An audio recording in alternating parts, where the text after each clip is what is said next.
We live from New Delhi. You're watching DD India Newshour, India's voice to the world. I'm Lipakshi Khurana. Coming up in the next hour. After prolonged political turmoil, voting starts for the general elections in Bangladesh. 127 million voters to decide the fate of 2034 candidates. A neck-and-neck contest expected between the BNP and the Jamatus. US President Trump said he insisted negotiations with Iran to continue during a meeting with Israeli PM Netanyahu. Warns he may take action against Iran if a nuclear deal is not reached. US House lawmakers vote to reject Donald Trump's tariffs on Canadian goods. 6 Republicans join hands with opposition, sweeping aside threat of election consequences.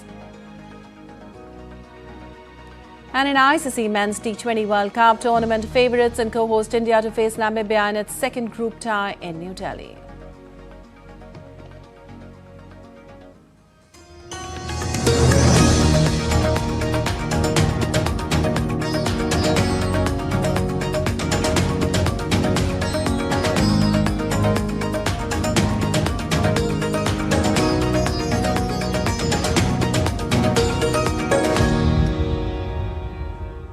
And on to the details now. Bangladesh is holding its crucial, consequential and competitive parliamentary elections on Thursday, about 18 months after a student-led uprising toppled the then Prime Minister Sheikh Hasina's administration.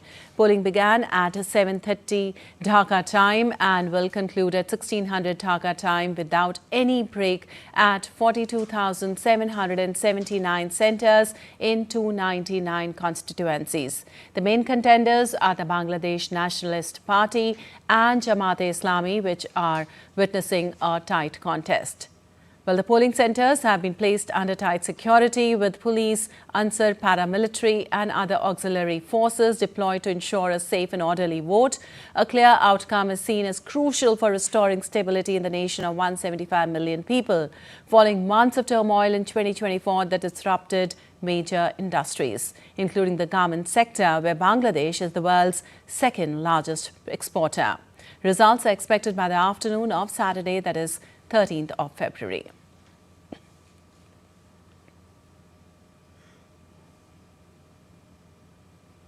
And DD India's Naval Singh Parmar joins us from Dhaka on the phone line for more on this. Well, Naval Singh, Bangladesh is to vote in most important polls in decades today, actually, with voting underway under heavy security across nearly 43,000 centres. How has the polling process started? Polling started at 7:30 a.m. Local time, Bangladesh time. And according to the latest updates received from the media friends, that the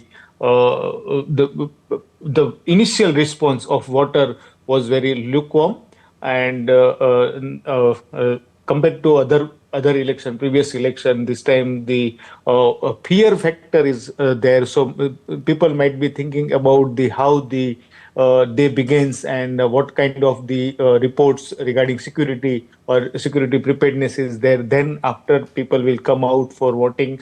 And Bangladesh is having a history of very low voter turnout. So compared to previous election, voter response in initial beginning time was comparatively poor, and let's see what happened. And yesterday night there were some reports of violence in some of the constituencies, so that may be also one of the reasons that fear among the people what will happen to the during election. And Bangladesh is a very densely populated country, and so in a very short time, big crowd can gather in a very short moment. So that is also one reason that the people are thinking about how the day the things are developed during the day. Yes. All right. Naval Singh, also given that this election comes almost 18 months after the student-led uprising that ousted Sheikh Hasina, and voters to also decide in a referendum on the July National Charter, what is the mood among the voters and how excited are they looking forward from today? This is the election as well as the referendum is also being held, and that is one more reason for confusion among the people. There are 47 response questions in the referendum, and that are clubbed in a single response, that is yes or no. So people are not aware what is the referendum, and this is the first time in Bangladesh that referendum is happening, and what will be the what will be its implication on the future course of action. So people are not, many people are not aware about the referendum thing, and that is creating a confusion among the people.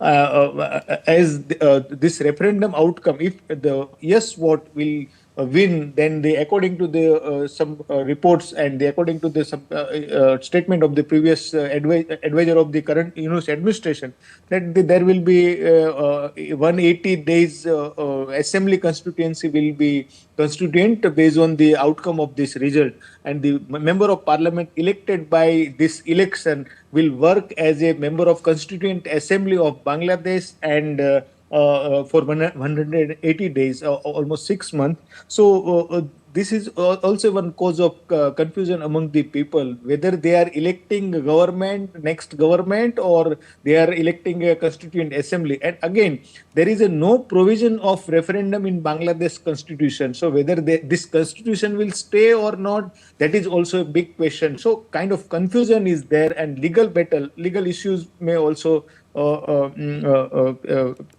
Bangladesh will face in the coming course of action.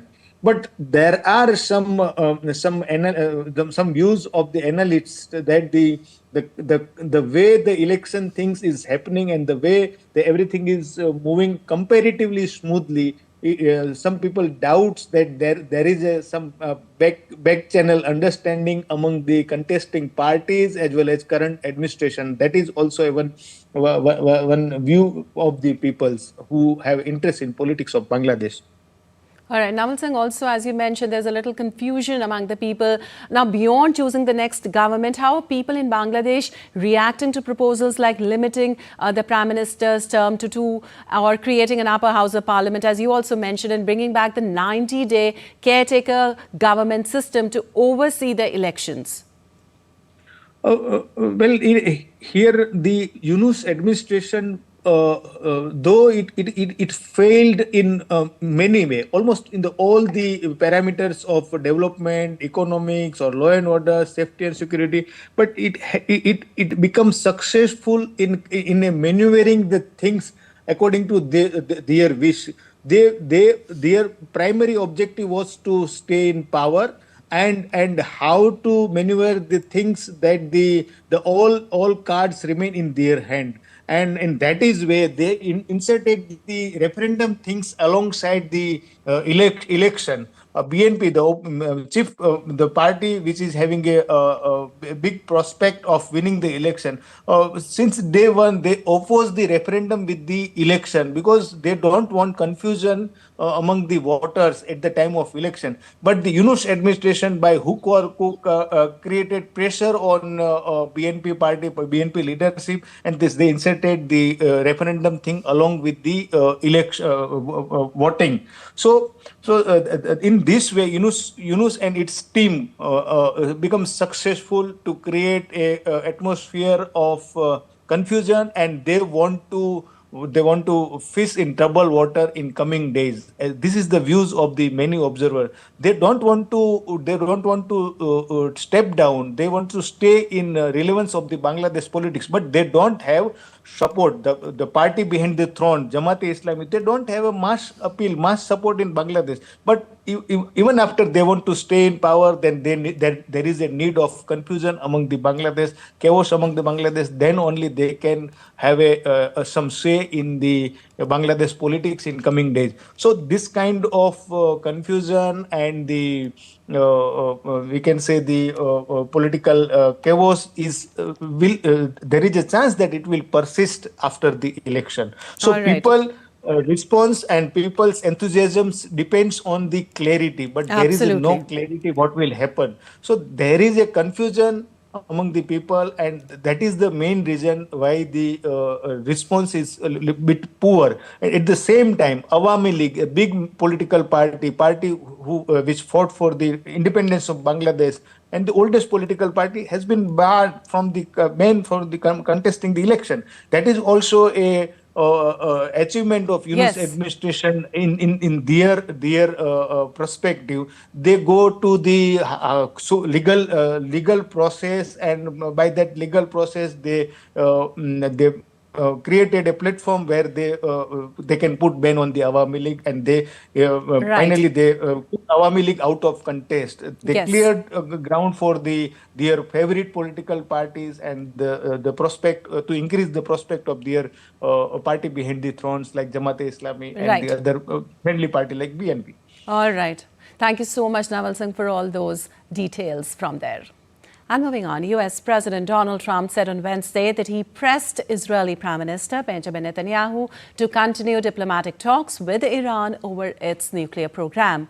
The meeting marked the seventh interaction between Trump and Netanyahu since the US leader returned to office. The two leaders spoke behind closed doors for around 3 hours in what Trump described as a very good meeting.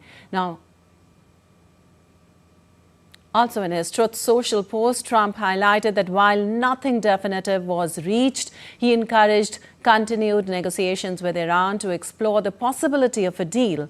Trump said he told Netanyahu that a deal with Iran would be his preferred outcome. He wrote, "If it can be consummated, that will be a preference. If it cannot, we will just have to see what the outcome will be." The US president also warned Tehran against rejecting diplomacy again. Trump also addressed regional developments, noting discussions on the situation in Gaza and broader Middle East affairs. Well, ahead of his meeting with US President Trump, Netanyahu officially signed on as a member of Board of Peace for Gaza during a meeting with US Secretary of State Marco Rubio. A UN Security Council resolution adopted in mid-November authorized the board and countries working with it to establish an international stabilization force in Gaza, where a ceasefire began in October under a Trump plan on which Israel and Hamas signed off. The board will hold its first meeting on February 19th in Washington to discuss Gaza's reconstruction. And the US House of Representatives on Wednesday narrowly backed a measure disapproving of President Trump's tariffs on Canada. Lawmakers voted 219 to 211 in favor of a resolution to terminate Trump's use of a national emergency to put punitive trade measures on Canadian goods, as 6 Republicans joined all but 1 Democrat in favor. It was an important symbolic vote in the chamber, where Trump's Republicans hold a slim 218 to 214 majority. The resolution stands a good chance of passage in the Senate, which has voted twice to block Trump from imposing tariffs on Canada, despite his Republicans holding more seats. However, it is unlikely to become law, as it would take 2/3 majority in both the chambers to overcome an expected Trump veto. Trump also warned that any Republican in the House or Senate who voted against the tariffs would seriously suffer the consequences come election time. Trump ordered 25% tariffs on imports from Canada in February last year, and in August signed an executive order increasing tariffs on Canadian goods to 35% for all products not covered by the US-Mexico-Canada trade agreement. And some updates on Canada mass shooting now. Canadian police have identified the attacker in a deadly school shooting as an 18-year-old woman with mental health issues. The incident took place in Tumbler Ridge in British Columbia on Tuesday, leaving 9 people dead, including the attacker. Authorities said the suspect, Jesse Van Roetselar, died by suicide after the attack. Police have cordoned off the area and launched a detailed investigation. Officials said she had earlier been detained under the Mental Health Act and had dropped out of the same school 4 years ago. The incident ranks among the deadliest mass shooting in Canada's history. And still to come, indeed, India Newshour. U.S. Energy Secretary visits Venezuela to boost oil, gas and power output. Instagram chief rejects claims of platform addictiveness in landmark child harm trial. And manatees flock to warm springs as Florida cold snap threatens their survival.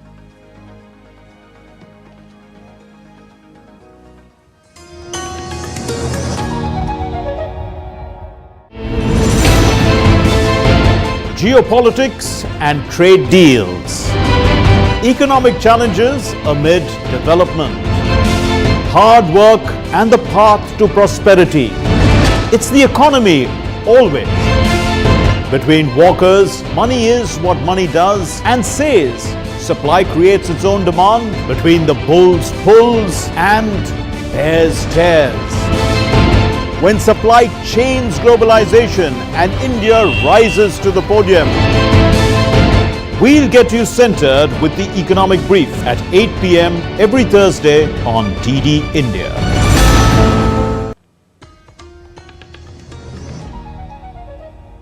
Welcome back. You're watching DD India News. I'm Lipakshi Kuran, and moving on, NATO defense ministers will meet at NATO headquarters in Brussels on Thursday. Continued support for Ukraine will be one of the topics at a meeting of NATO defense ministers in Brussels.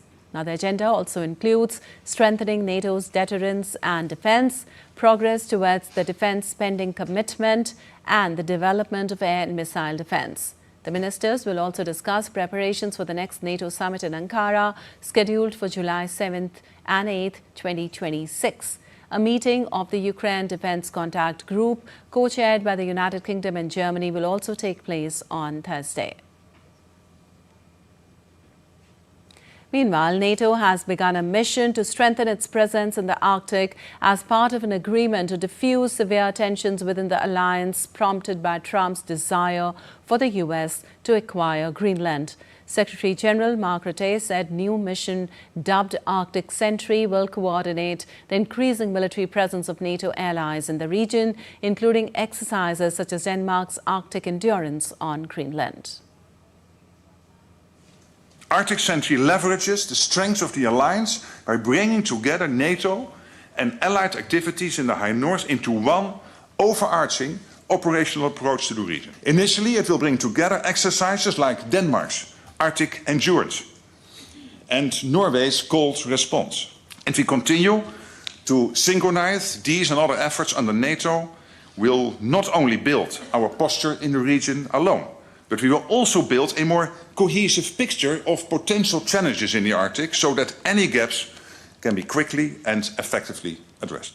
Well, NATO began planning for the mission after Trump and Rutte held talks in Davos last month at the height of the Greenland crisis.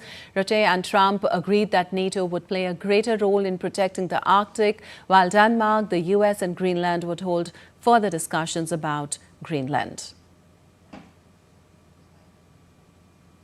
And some updates on Russia-Ukraine conflict now. Britain has committed $205 million to the so-called prioritized Ukraine requirements list, or PURL initiative, to supply Ukraine with U.S. weapons. PURL was set up last summer to keep U.S. weapons flowing to Ukraine at a time when new U.S. military assistance had stalled. Commenting, the same UK Defence Minister John Healey stressed that together we must provide Ukraine with the critical air defence it needs in response to Russian attacks. The scheme also allows the allies to fund purchases of American air defence systems and other critical equipment for Kyiv. Allies have already put forward over $4.5 billion through the programme.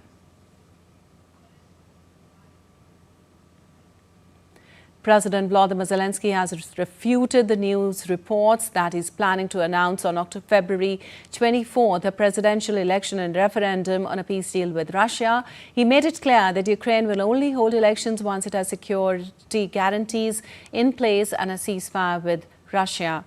Zelensky also said that he spoke to French counterpart Emmanuel Macron, who briefed him about a recent visit by a Macron aide to Moscow.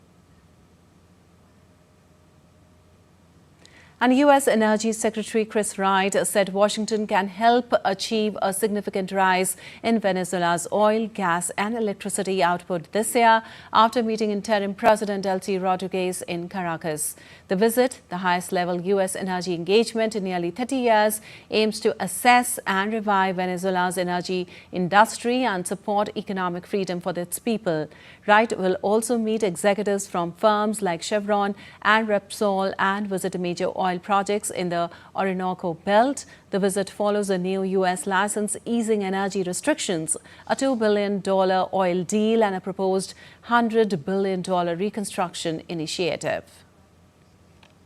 We believe, in fact, I can say I think we know that working together, the people of Venezuela and the people of the United States, this year, we can drive a dramatic increase in Venezuelan oil production, in Venezuelan natural gas production, in Venezuelan electricity production, and most importantly of all of these are to increase the job opportunities, the wages, and the quality of life for all of the Venezuelans across the country.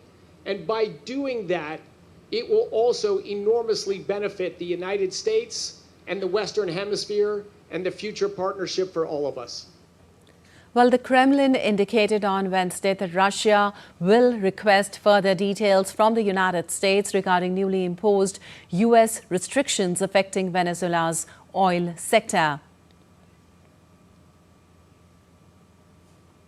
On Tuesday, the U.S. Treasury introduced a general license intended to support oil and gas exploration and production in Venezuela, but it excludes dealings involving Russian individuals or companies.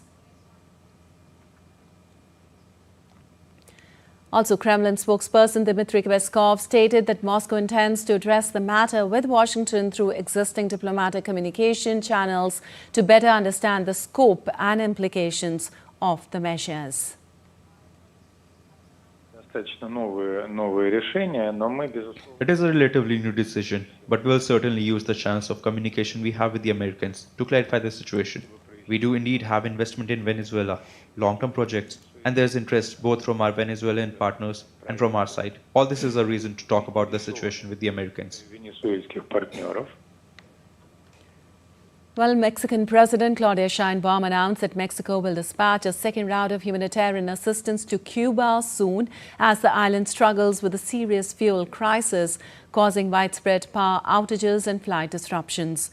Over the weekend, 2 vessels carrying more than 800 tons of aid departed for Cuba. Sheinbaum said the shipment is expected to arrive shortly and the ships will return with additional supplies. Mexico is also assessing options to provide fuel to Cuba to address essential needs while seeking to avoid possible U.S. retaliation, as Washington has warned of tariffs on countries exporting oil to the island.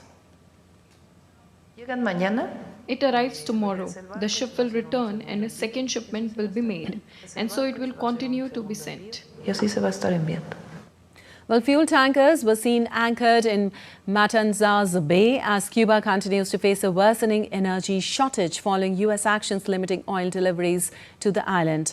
The vessels Ocean Integrity and Alicia were docked at the Matanzas Super Tanker Terminal, a key hub for fuel storage and distribution. Cuba has long depended on Venezuela for much of its petroleum needs, but shipments of crude and refined products have reportedly stopped since mid-December after Washington moved to curb Venezuelan exports. President Donald Trump has pledged to halt Venezuelan oil flows to Cuba and warned that countries supplying fuel to the island could face U.S. tariffs. And U.S. President Donald Trump will host a summit with Latin American leaders in Miami on March 7th. Leaders from Argentina, Paraguay, Bolivia, El Salvador, Ecuador and Honduras have been invited. Some invitees, including Argentina's Javier Milei and El Salvador's Nayib Bukele, are close allies of Trump. Well, the White House has not shared detailed plans for the meeting. Argentine media reports say the summit may focus on countering China's influence. It remains unclear which leaders will attend the meeting yet. And updates from Argentina now, where massive protests are underway to oppose President Javier Milei's proposed labor reforms that would restrict the right to strike and roll back employment benefits. The protest was staged while senators debated the sweeping overhaul of the nation's rigid labor laws in the Congress. The reforms are seen as an attempt to curb the power of organized labor. They would, among other things, make it easier for businesses to fire employees and reduce severance pay. They would also restrict the ability of labor unions to participate in collective bargaining. Milei, meanwhile, has argued that the reforms are essential to realizing his vision for a free market economy free of cumbersome regulation. He further argued that the changes are necessary to attract investment.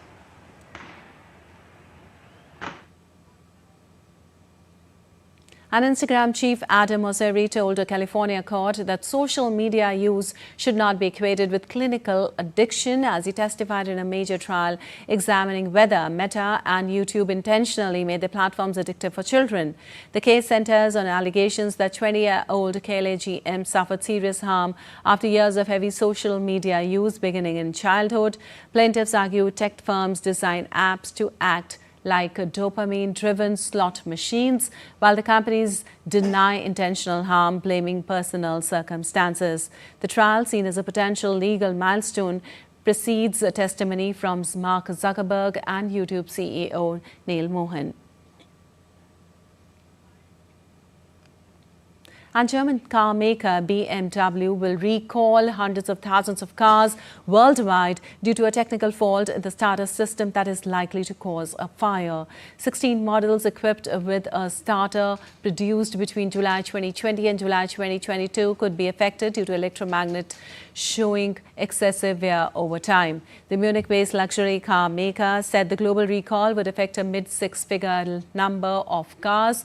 BMW warned that some excessive wear may occur in the starter motor solenoid after heavy use, which would make it difficult or outright impossible to start the vehicle, while bringing with it a risk of short circuits capable of triggering a localized overheating in the starter motor. Well, the recall comes just a few months after BMW announced a mass recall of cars produced between September 2015 and 2021 due to a fault in the starter system capable of starting a fire.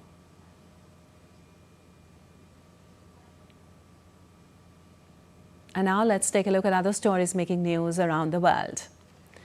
In Somalia, pilots saved 55 lives by crash landing faulty Somali passenger plane into sea. The aircraft had departed Mogadishu's Aden Ade International Airport on Tuesday, but was forced to return due to an unspecified malfunction. During the emergency landing, it skidded off the runway and continued beyond the tarmac before coming to stop in knee-deep water near the beach.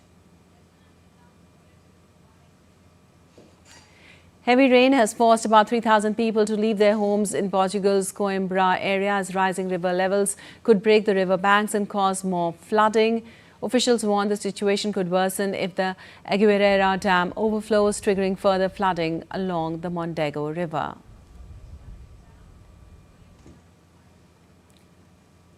British researchers at University College London are developing a process to turn horse dung into a sustainable alternative to plastic. The team is extracting cellulose fibers from manure and using a spinning technique to create biodegradable films and sheets for uses like packaging. The method could also help solve the growing challenge of animal waste disposal.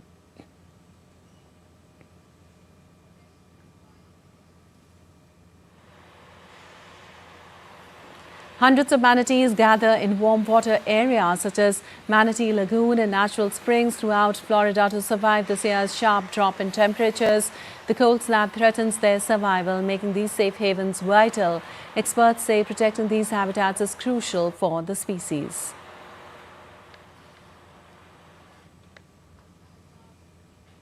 And still to come on DD India Newshour. India pushes for urgent UN Security Council reforms at UN80 meet, stresses protecting development agenda.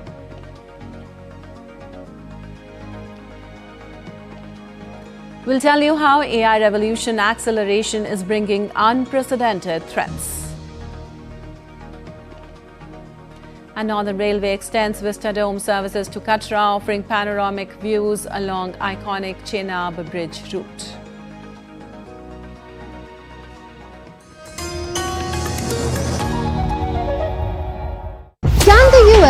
launch a bombing campaign against Iran. The Philippines vessel suffered structural damage. The saga of child sexual abuse is the United States China's debt trap strategy.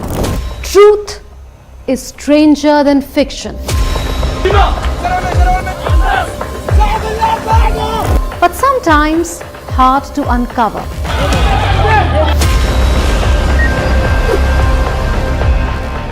Trust us to tell the truth, unadulterated and pure, of every story that matters to you.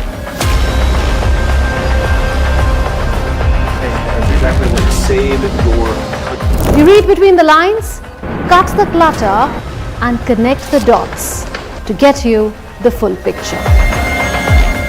Watch Connecting the Dots at these times with me, only on DD India.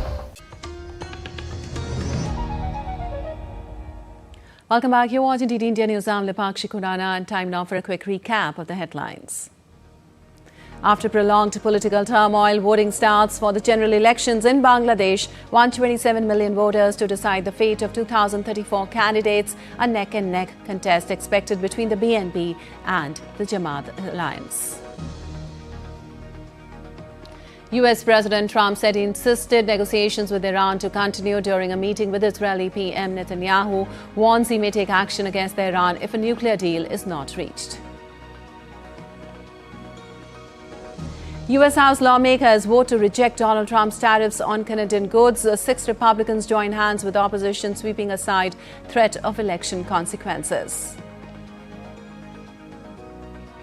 And in ICC Men's T20 World Cup tournament, favourites and co-host India to face Namibia in its second group tie in New Delhi.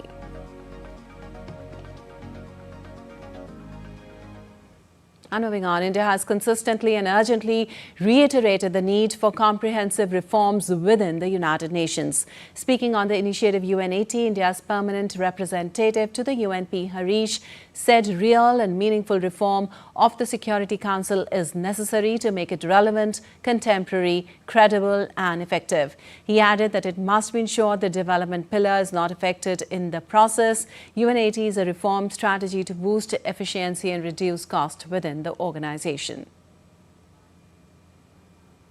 UN80 is a promising platform for reform. Member states must not be constrained by their own vision or narrow interests. However, the reform must go beyond the revitalization of the General Assembly and cover other organs as well, particularly the UN Security Council. Real and meaningful reform of the Security Council is necessary to make this principal organ relevant, contemporary, credible and effective. In New York, we must see how best we can reclaim some of the committee time and effort for our own focused agenda at our end. Finally, as member states work towards reform and improvement, the effectiveness and impact of the development pillar cannot suffer. This is critical to countries of the Global South. UN mechanisms and resources that cater to specific development needs must be preserved. Prioritizing peace and security pillar must not lead to either an intended or a benign neglect of the development pillar. Well, the United Nations is marking its 80th anniversary throughout 2025 and into 2026, celebrating 8 decades of promoting peace, human rights and development since its founding in 1945. Centered on the theme Building Our Future Together, the UN80 initiative highlights efforts to reform and strengthen global cooperation for modern challenges. And updates from Indian Parliament now. Several questions are scheduled to be answered during question hour today in both the houses. Important documents are also scheduled to be tabled.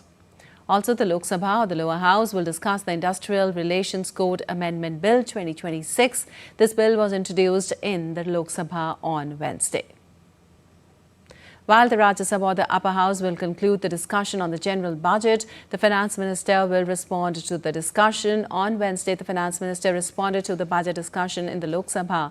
During the budget discussion, the finance minister stressed that the government is giving a major push to build robust infrastructure in the country with the emphasis on labor-intensive sectors to generate employment and facilitate growth.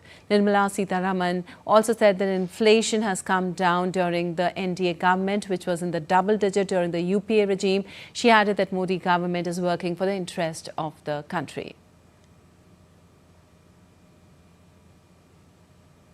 And Prime Minister Narendra Modi met Rolls-Royce CEO Tufan Argin Bilgevich in New Delhi to review the company's growing engagement in India.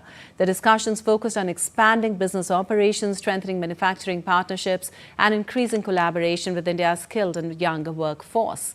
The Prime Minister welcomed Rolls-Royce's commitment to invest in India's innovation ecosystem and support the vision of Viksit Bharat. He later shared details of the meeting on social media platform X, highlighting the importance of global partnership in boosting India's industrial growth. Also, Union Commerce and Industry Minister Piyush Goyal held talks with Rolls-Royce CEO Tufan Argin Bilgevich on strengthening the company's operations in India. The discussion focused on expanding manufacturing under the Make in India initiative for domestic and global markets. The minister shared details of the meeting on social media platform X. And India has been conferred the prestigious Country of the Year honour at BioFact 2026, the world's leading trade fair for organic products held in Nuremberg, Germany. The designation marks India's return to the centre stage of global organic farming after 14 years.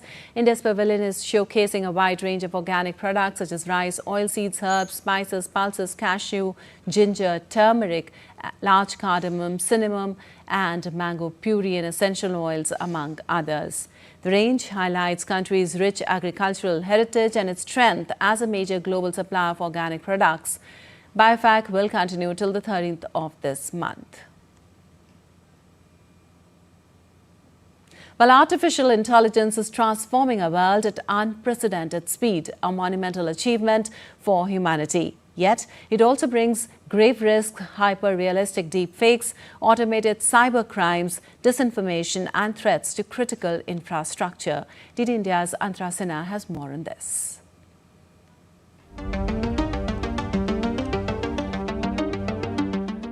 In an era of rapid technological progress, artificial intelligence represents one of humanity's greatest achievements. But at the same time, it also harbors serious, multifaceted threats that require urgent and collective vigilance. The most pressing risks stem from malicious exploitation, which involves intentional abuse of system vulnerabilities, software weakness, or human behavior to gain unauthorized access, steal data, or cause disruption. Advanced AI enables cybercriminals to produce hyper-realistic deepfakes, launch sophisticated phishing attacks, and automate fraud, blackmail, non-consensual imagery, and disinformation campaigns. Some AI tools are already a threat to institutional trust, influencing public opinion, and has the potential of spreading misinformation worldwide at unprecedented speed. Cybersecurity is under severe strain, with reports of several instances of conventional defenses being outpaced. Today, leading assessments identify AI as the primary driver of cyber threats, tilting the balance toward attackers and risking widespread failures in critical infrastructure. In response, the Government of India, through the India AI Mission and the 2025 India AI Governance Guidelines, has taken proactive steps. This includes establishing the India AI Safety Institute for risk assessment, safety testing, and developing indigenous tools against deepfakes and bias, adopting a risk-based, innovation-friendly, light-touch approach with emphasis on accountability, content labeling, transparency, and incident reporting, and promoting ethical principles, sector collaboration, and global partnerships.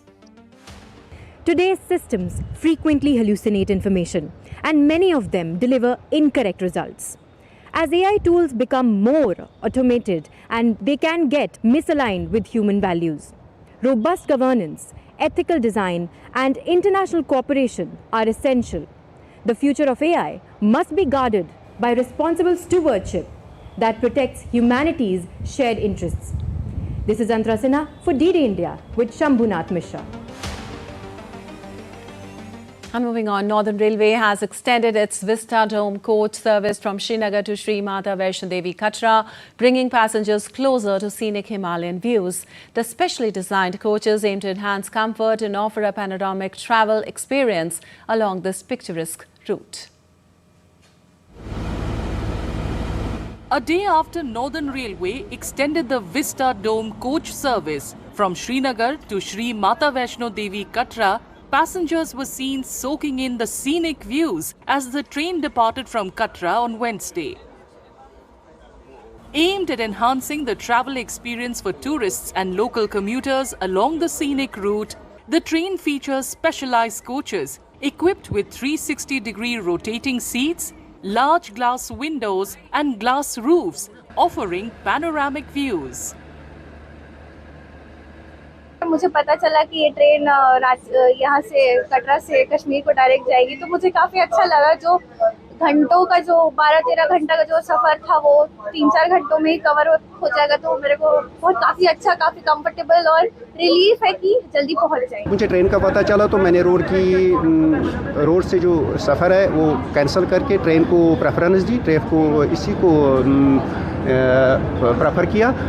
तो किराए के लिहाज से बिल्कुल सस्ती है, वक्त बचता है, आरामदेह है और इसको मज़ीद बढ़ाना चाहिए। ये जो ट्रेन सर्विस है, रेलवे की जो सर्विस है, अभी जो एक ट्रेन आज से चल रही है, तो इसको बढ़ाना चाहिए। कम से कम 2-4 ट्रेनें चलनी चाहिए दिन भर, ताकि लोगों को मज़ीद फ़ायदा हो, ज़्यादा से ज़्यादा लोग इसका लाभ उठा सके, फ़ायदा उठा सके। Officials who travelled on the train reviewed the facilities and appreciated them.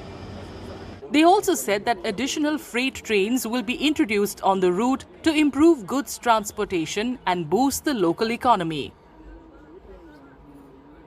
Connectivity, सुंदरता, प्राकृतिक सुंदरता, लोगों को सुविधाएं, ये सब मिला के मैं ये कहूँगा कि भारतीय रेलवे जो अपनी सेवा दे पा रही है और जो हम लोग सेवा भाव से यहाँ काम कर रहे हैं, यहाँ के जनता के प्रति, यहाँ के लोगों के प्रति, वो आने वाले समय में याद रखा जाएगा। यहाँ पर हम लोगों ने फर्टिलाइज़र की, सीमेंट की, जो रेक्स आने में काफ़ी समय लगता था और बिल्कुल अलग पड़ जाता था, उसको भी हम लोगों ने भेजा है और आने वाले समय में हम लोग और भी गुड्स ट्रेनें यहाँ चलाएंगे। The Udhampur Srinagar Baramulla Rail Link project connecting Katra with Baramulla is considered a major engineering feat aimed at linking Kashmir with the rest of the country through rail connectivity across the challenging Himalayan terrain. Among its major highlights is the Chenab Bridge in Riyasi district, soaring 359 meters above the riverbed, the highest railway arch bridge in the world. And in the dry lands of Rajasthan's Didwana district, strawberries are emerging as a new and profitable crop. A farmer has successfully grown them using modern and organic techniques. Encouraged by experts and inspired by other regions, he hopes this high-value crop will inspire more farmers to diversify. This experiment shows that even arid areas can support innovative farming.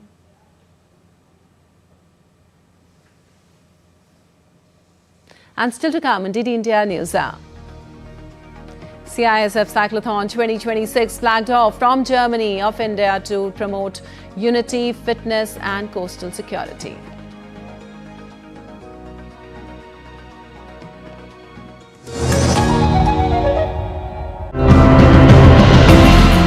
When we see so many things wrong around us, we just need to turn off our autopilot and start making conscious choices. Raja Banerjee decided things needed changing and introduced organic farming methods. His aim, producing tea in harmony with nature. Control-less is doing it is partnering with the government in using that treated water or the grey water into our data centers that in turn use less of power. Industrial waste is also cleaner, and there's a lot of it.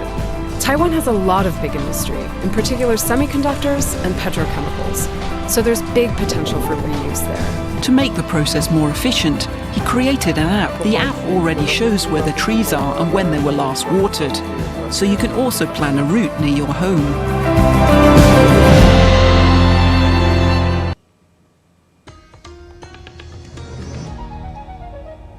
Welcome back. You're watching TD India News. I'm Lipak Shukuran, and on to some sports news now. On to cricket. India takes on Namibia in a Group A clash of the ICC Men's T20 World Cup at the Arun Jaitley Stadium in Delhi on Thursday. While it may look like a one-sided contest on paper, T20 cricket often springs surprises. After a slightly scratchy performance with the bat in their last outing, the defending champions will be eager to deliver a more complete display. Namibia, meanwhile, face a tough challenge as they look to bounce back and test themselves against one of the tournament favourites. A report by DD India correspondent Narayan Singh.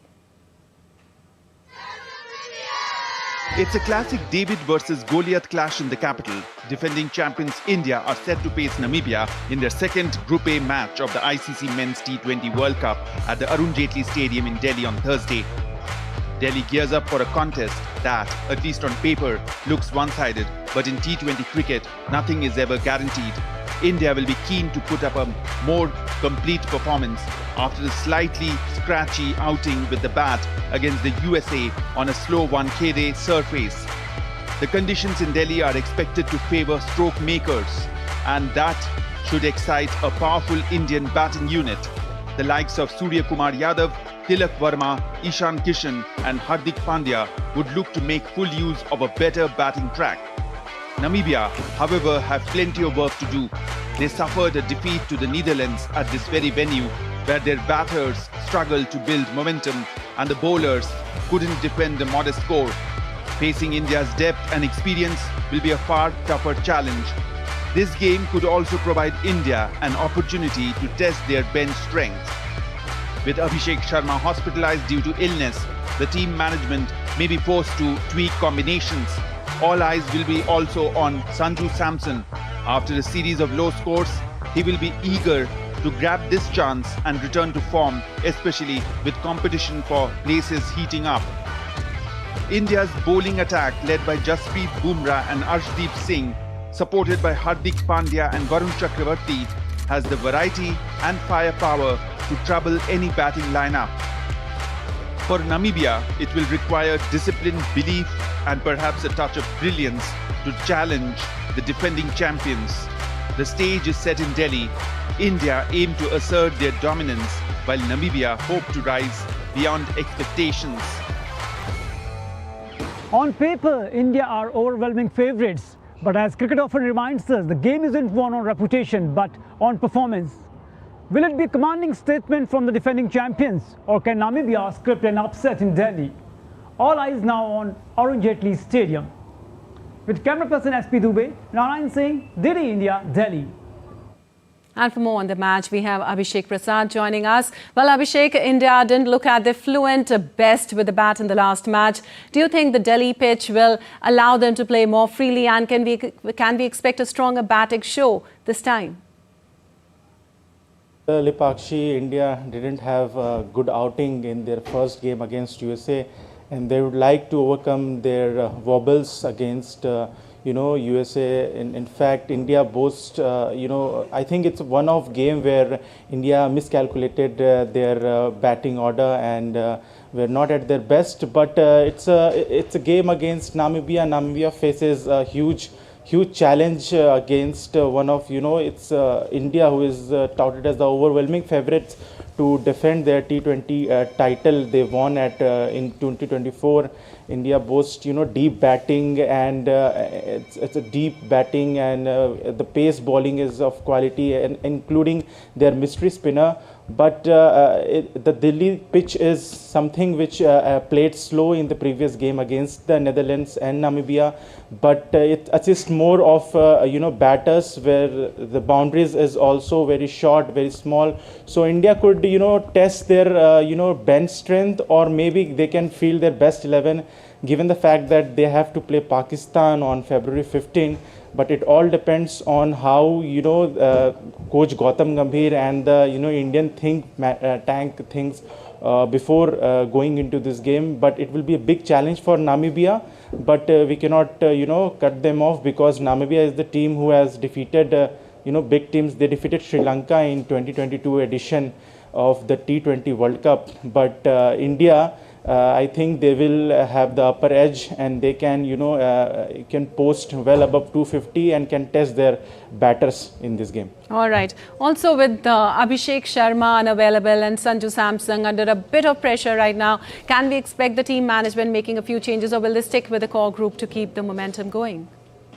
Abhishek Sharma is the latest news is that he has been discharged from the hospital, but he remains doubtful for this game because the team management, I don't think, will risk him before the big game against Pakistan. Sanju Samson has the opportunity, who lost his place to Ishan Kishan because he didn't have a good outing in the New Zealand series. So it's an opportunity for Sanju Samson also. Other news is that Washington Sundar is also has recovered, but he is not likely to participate, while Jasprit Bumrah is fit now. He has bowled in the nets yesterday, so he might be returning to this combination in place of Mohammad Siraj.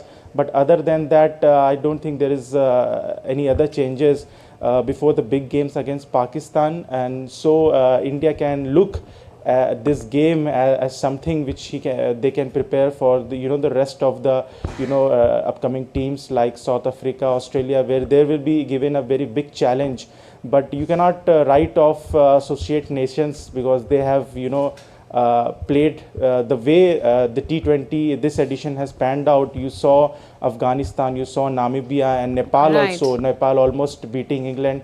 So it will be a big game for India, but they can use this match as an opportunity to play to their full strength. All right, so it can be a warm-up match for India. Thank you so much, Abhishek, for all that information.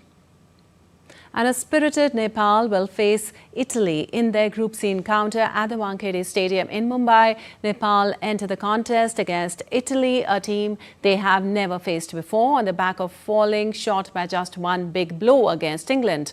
Nepal will look to bring that same brand of cricket in Mumbai again and will believe they hold the edge and momentum against their fellow associates who are playing their first big tournament.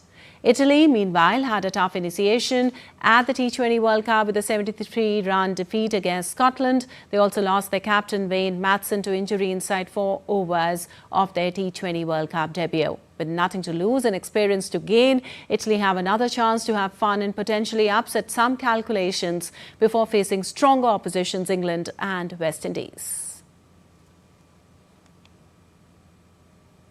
Australia made light work of beating Ireland by 67 runs to open their T20 World Cup opener with 2 points in Colombo.